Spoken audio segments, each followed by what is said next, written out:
All right. Well, we are back at the old salt mines Monday, and we'll be starting my 9-month run of trying to get 12 months of work in. That's why it's from dark to dark, but we're starting back up Monday. Had a great time.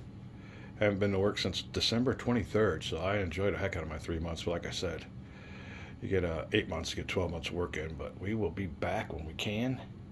Videos might be a little bit few and far between after this weekend, but had a great time. Trying to get some more games in as we go along. We still haven't got a chance to do old War for America. So I'm kind of disappointed at that. Time goes by quick. Even with all this time off, I still didn't get to complete a game. So we'll be back. I'll be playing in my off time when I can, and hopefully finishing up some of these games. But till then, we'll see you guys next time. Okay, last few hours of gaming season 22-23. A little attack here on Palau Islands. It's been met by the Japanese with extreme prejudice. Oh, they seen us coming. Had themselves a reaction card and they broke the code. And they're intercepting with, I believe these units here were the first ones in the hex. These little units here, the little cruiser and the light carrier, were going to be the targets for a little raid. All these units and three battleships and a cruiser were to come try to finish these guys off. But unfortunately for the Allies, they were intercepted. And Japanese are bringing their own little carrier in there, or not carrier, battleship, and the Army Corps. So they're going to beef that place up once the smoke clears. Hopefully they'll be the only ones left standing and can land these troops. So there you go. Now the Allies did have I guess that's the Indomitable. Can't really read it. Stationed offshore, but yeah, we have a bunch of carriers from our little spot up there. They're veterans of Pearl Harbor. So they're coming on down here in the headquarters. It's taking care of it all. There you go. We're getting ready for the battle in the hex. Don't know if we'll be able to do it tonight, but we've been playing. I've been playing a lot on that War on the Sea game. Woo! And we're just scratching the surface like you do with everything else, learning how to play, get the interface and everything going right.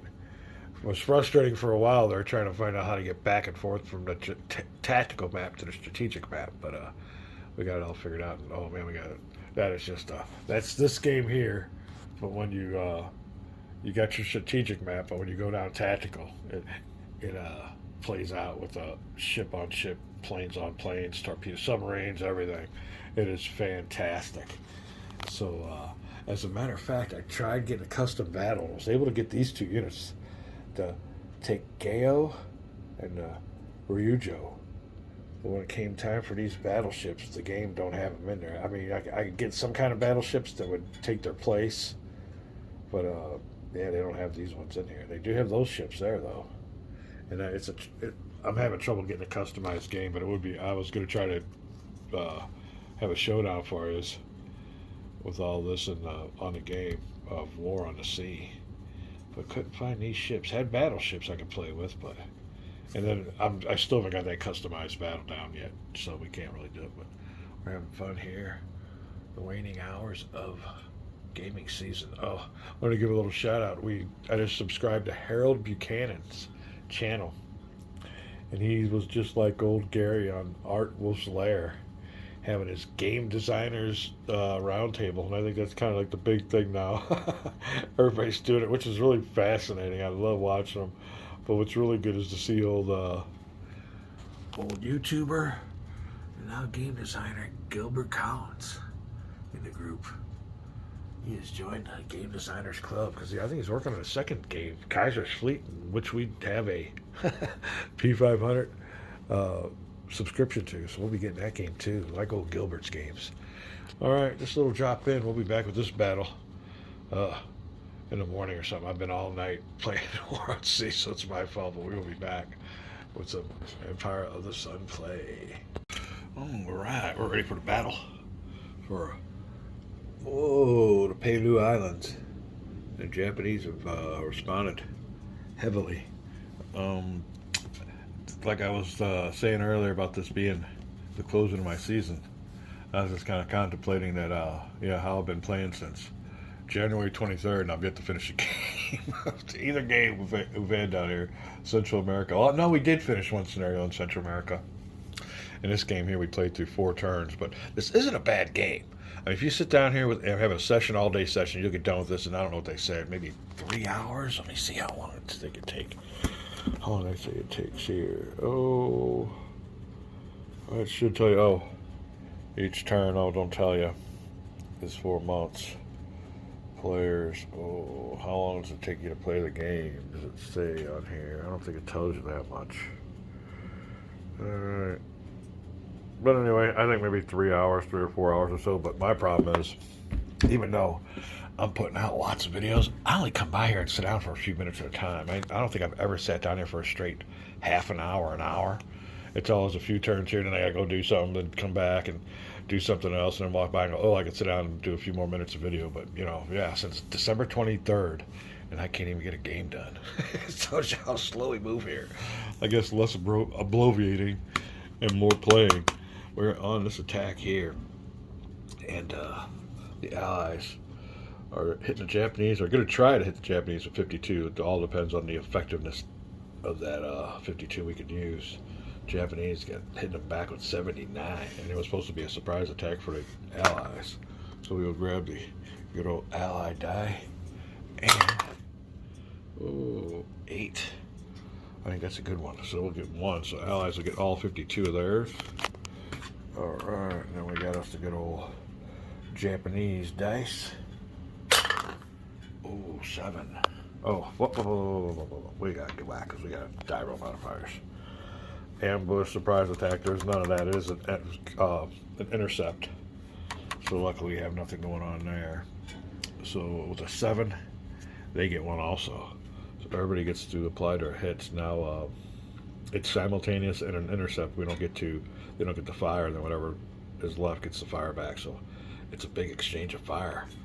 We'll see who survived and who didn't. We'll be right back. Japanese were able to absorb all 52 hits, but this was a big battle. Everybody took losses on this one. Here you can see all these ships here reduced in strength to half effectiveness, and then it even carried on over to the ones that were standoff.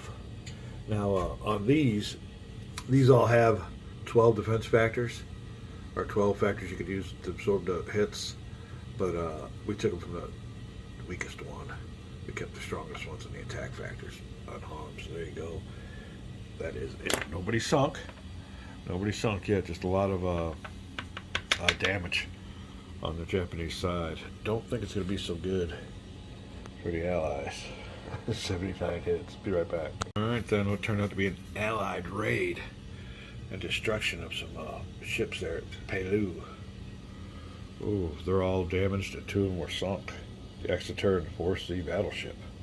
All these battleships took hits, and the carrier also took a hit. Bad result. We will be back with post-combat movement. Alright, then after combat, everybody's back to their ports. And that was a big hit for the US/Ally side. But they can afford it. They got the replacements that can take care of it. If that would happen to the Japanese, and as it is, it's bad enough they've had all those ships with step losses. And they don't get many replacement points. So that could probably hurt the Japanese more than it hurt the Allies, because of the Allies' depth and units and everything like that. One thing we did do is drop a unit off there. Now the naval unit had to bail because there was no port there, but he is on land and hoping somebody comes up to help him. Start next turn, we have to go get our yield. What is that called? Where's my marker? Did I lose it? Hold on a second. It's here. I just put it on game track to remind me to place it, but we have to take care of conquering Japanese-held hexes starting in turn 4. That's what that marker's on there for. We start that. But other than that, another key thing you want to do when you deploy your units is make sure all your hexes that have infantry or ground units also have naval units in case you want to move those suckers. That's one of the things you want to do when it comes to redeploying troops after combat. Just something I like to do. I'm looking at spots where I got troops and I ain't got no transports for them. So if you got infantry in the hex, some good infantry you might want to move around. Always remember to give them naval transport, unless they're going to move from port to port, friendly port to port. Then you got to worry about it. We want to make some offensive moves. But right now, I forget how many cards we got. We're just started the turn. And the Allies have got no more shipping points at the beginning of this game. Their invasion or amphibious assault capability is very small. Or the Japanese player, oh, he's still got a bunch. He can make a bunch of Japanese can make a bunch of invasions. The Allies can make none at this point in the game. We'll be right back.